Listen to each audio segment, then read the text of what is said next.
Hujambo na karibu katika habari zetu mchana huu wa leo kutoka hapa Agape Love TV. Mimi ni wako George Maina. Kwa mukhtasari kwenye habari tulizonazo ni kwamba ajali yaua watu wawili katika barabara ya Kiambu. Kaunti ya Nairobi inanuia kujenga nyumba mpya katika makazi. Serikali yatoa pesa za Inua Jamii, naye Gavana Kang'ata kutafuta wawekezaji nchini China. Kwenye kimataifa, habari za kimataifa, watu 15 wafariki kwenye ajali mbaya kule Malaysia. Na kule Zimbabwe wananchi watapewa mlo wa bure wa nyama ya ndovu, na uchaguzi mkuu kufanyika nchini Cameroon. Kwa hizi na habari zingine za biashara pamoja na spoti, kaa nasi mpaka mwisho.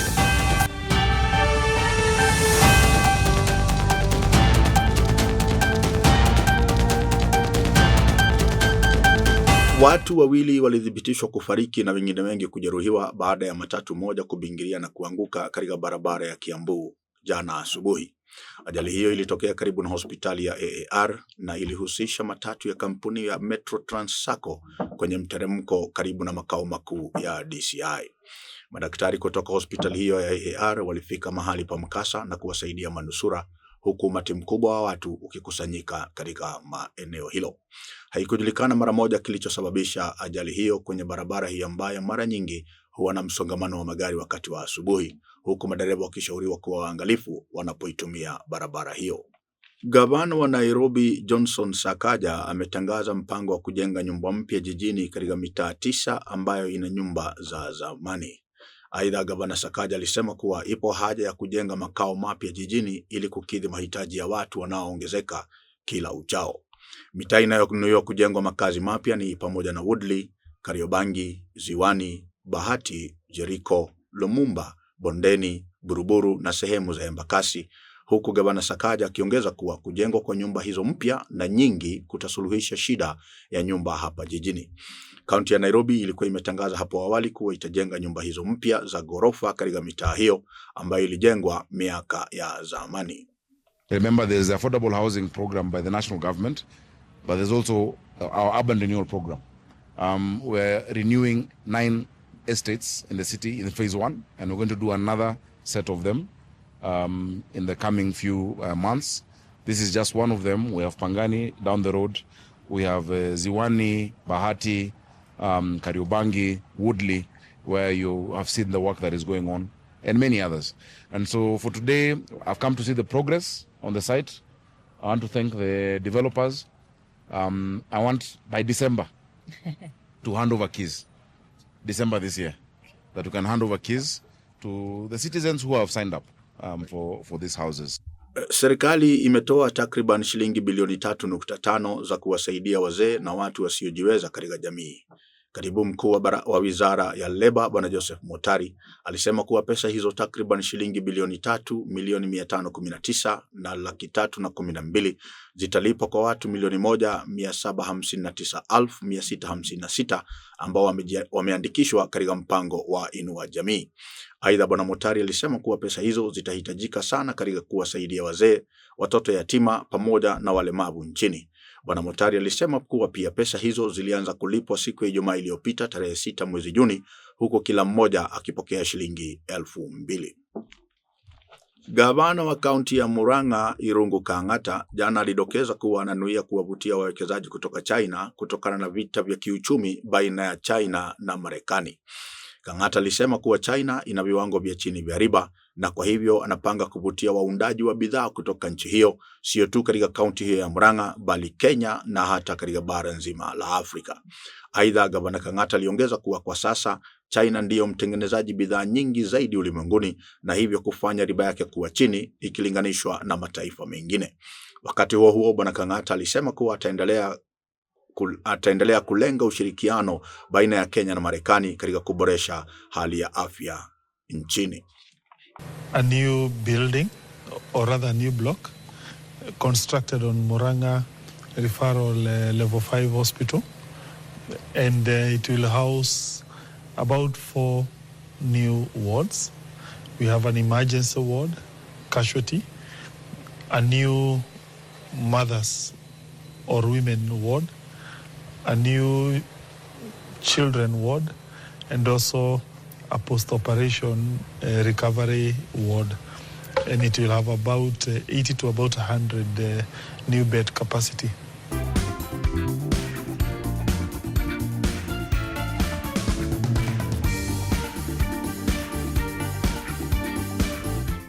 Katika rubaa za kimataifa, takriban watu 15 walifariki baada ya ajali mbaya zaidi kutokea huko kaskazini mwa Malaysia hapo jana asubuhi. Ripoti ya polisi na waokoaji ilisema kuwa watu 13 walifariki papo hapo, huku wengine 2 wakiaga hospitalini. Ajali hiyo ilifanyika katika eneo la Gerik kwenye barabara iliyo na shughuli nyingi karibu na mpaka wa nchi hiyo na Thailand, na ilihusisha basi moja lililokuwa limebeba wanafunzi wa chuo kikuu na gari moja ndogo. Mkuu wa polisi wa jimbo la Perak, Bwana Hissan Nurdin, aliongeza kuwa basi hilo lilipoteza mwelekeo na kugonga gari hilo ndogo kutoka nyuma na kisha kubingiria. Hii ni ajali mbaya zaidi kuwahi kutokea kwa zaidi ya mwongo mmoja kwenye barabara za Malaysia ambazo huwa na msongamano wa magari wakati wa asubuhi.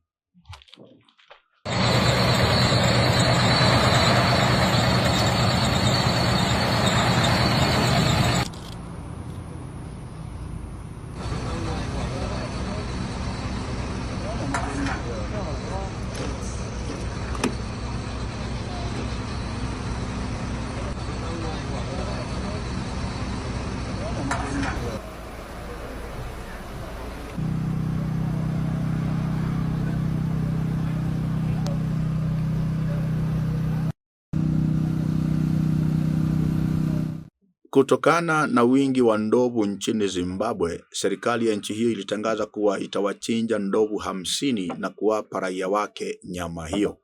Hii ni kutokana na habari kwamba idadi ya ndovu imeongezeka maradufu, hali inayofanya kuwatunza ndovu hao kuwa mzigo mkubwa.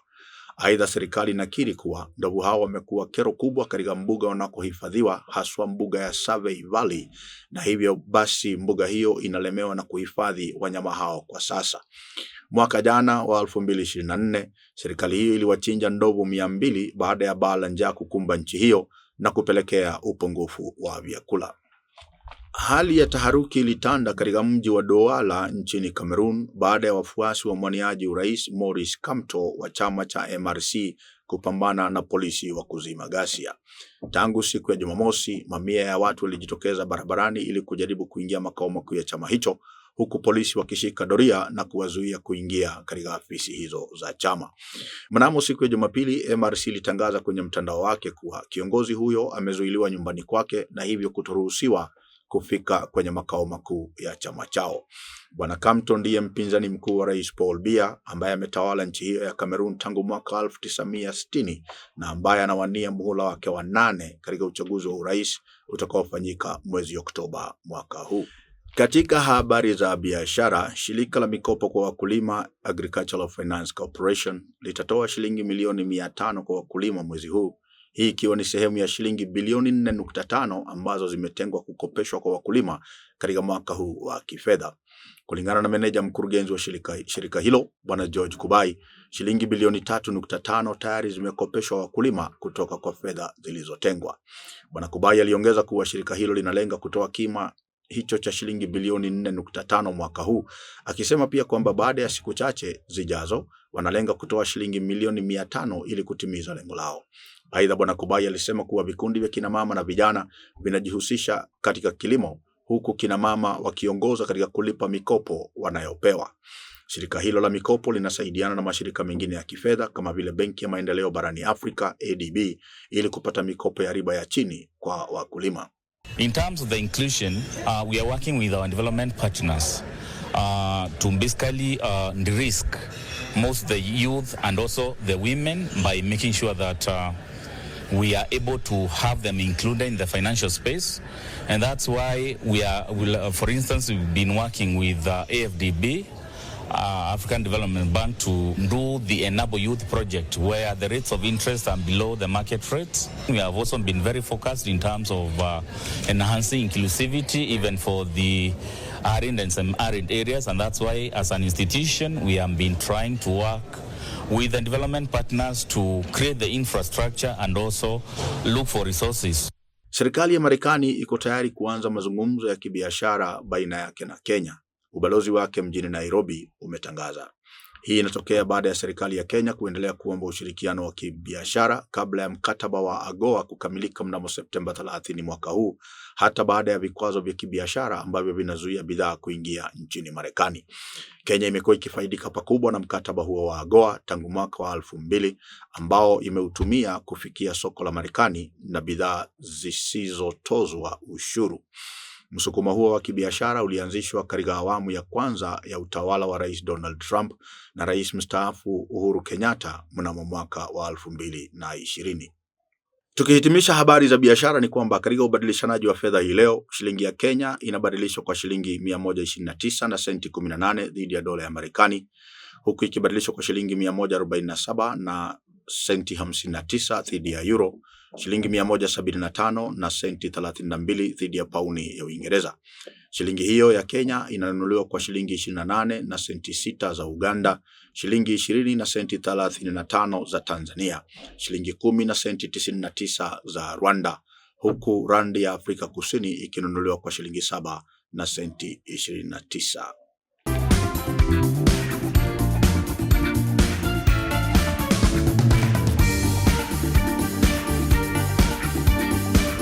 Na michezoni ni kwamba chama cha raga nchini Kenya, Kenya Rugby Union, kimemteua Harriet Okatch kuwa mwenyekiti wake baada ya aliyekuwa mwenyekiti Alexander Mutai kustaafu mnamo Mei 30. Bi Okatch aliteuliwa na wanachama wa bodi ya raga bila kupingwa katika uchaguzi uliofanyika katika uwanja wa RFUEA mnamo Juni 5 na atashikilia wadhifa huo hadi mwisho wa muhula huu. Bi Okatch ambaye pia ni mfanyabiashara na mtaalamu wa mawasiliano akiwa na tajriba ya miaka 15 sawa na uzoefu katika masuala ya raga. Kando na hayo, Bi Okatch ni mmoja wa kinadada 12 wa bara la Afrika walioteuliwa kuongoza mradi wa World Rugby Impact Beyond 2025. Kamati ya michezo ya utamaduni katika bunge la kitaifa imesikitishwa na kupunguzwa kwa bajeti ya michezo na kusema kwamba huenda Kenya ikashindwa kuandaa vema kipute cha kombe la bara Afrika mwaka 2027. Katika ripoti iliyotolewa na kamati hiyo, wanachama hao walisema kuwa ukosefu wa ufadhili wa kutosha utadhuru mipango ya Kenya kama mwenyeji wa mashindano hayo. Kenya inatarajiwa kuandaa mashindano ya bara Afrika ya AFCON pamoja na mataifa ya Uganda na Tanzania. Idara ya michezo ilipokea shilingi bilioni 17.46 kutoka kwa shilingi bilioni 18.59 ambazo awali zilitengwa na Wizara ya Fedha. Na hatimaye katika michezo, mshambuliaji Rasmus Hojlund wa timu ya Manchester United huenda akarejea Italia msimu ujao baada ya kudaiwa kutaka kununuliwa na klabu ya Inter Milan kwa kitita cha pauni milioni 40. Hata hivyo, Hojlund anasema kuwa bado ni mchezaji wa Manchester United hata ingawa ripoti zinaashiria kuelekea kwake kule Italia. Katika msimu ambao ulimalizika hivi majuzi, mchezaji huyo alitaabika kufunga mabao sawa na wachezaji wengine na kuifanya timu hiyo kumaliza msimu ikiwa nambari 17. Hojlund aliifungia Manchester United mabao 10 katika mechi 52 alizocheza, huku akiwa na mabao jumla ya 26 kwenye mechi zote alizochezea Manchester United. Na basi huo ndio utakaokuwa mwisho wa taarifa zetu za habari kutoka hapa Agape Love TV mchana huu leo. Jina langu ni George Maina. Tuonane baadaye.